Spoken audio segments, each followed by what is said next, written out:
Foli kɛrɛnkɛrɛnnen o bɛ EITV filɛba jamakulu ye Mali kɔnɔ ani Mali kɔ kan hamunu sɔgɔlema n'an ka bɔlɔlɔ siraw fɛ aw bisimila an ka bi don kibaru kɛnɛ kan. Kunnafoni daminɛna ka kɛ ni dɛmɛ ye ka ɲɛsin Kayi kɛnɛyako ma kunu araba uti kalo tile 7 san 2024 Kayi CCRF ye banabaatɔ ta mobili kura kelen sɔrɔ min dira Kayi marabolo kɛnɛyako ɲɛmɔgɔ soba fɛ. Kayi marabolo kɛnɛyako ɲɛmaaba Dr Isa B Sanogo ye ni bolimafɛn kofɔlen yira marabolo ɲɛma Général de Brigade Musa Sumare la. Ale ye nisɔndiya ani waleɲumandɔn foli ta ka ɲɛsin jamana marabaw ma.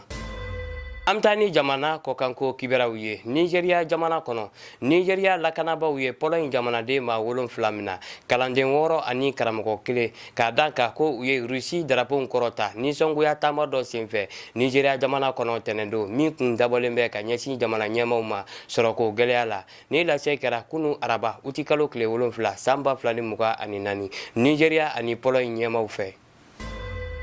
Alisa ametoni jamana kokanko kiberaw ye ka kɛ ni nisɔngoya tagama ye kokura Kenya jamana kɔnɔ bi alamisa uti kalo tile 8 san 2024 Kenya polisiw ye ɲɛjibɔ mugu ci Nairobi dugu camancɛ la kulu fitini dɔw la minnu tun labɛnnen don kokura ka bɔ ka nisɔngoya tagama kɛ ka ɲɛsin jamana ɲɛmaw ma ka da mara kojuguya kan. Ami an ka bidon kibaru kuncɛ ni Tunisie jamana kɔnɔna ye Tunisie ministre ɲɛma Ahmed Hachani gɛnna ka bɔ ministre ɲɛmaya la kunu araba uti kalo tile 7 san 2024 jamana kuntigi fɛ Kayid Saïd o yɔrɔnin bɛɛ a nɔrɔ bilara ni Kamel Maduri ale min tun ye sigida koɲɛnabɔ ministre ye. Ni kunnafoni damadɔ ninnu de kɛra kulo ni an ɲɛw garijɛgɛ ye an ka bidon kibaru la aw ni ce a ka ɲamadalu la ala k'an bɛn diɲɛ waati wɛrɛ.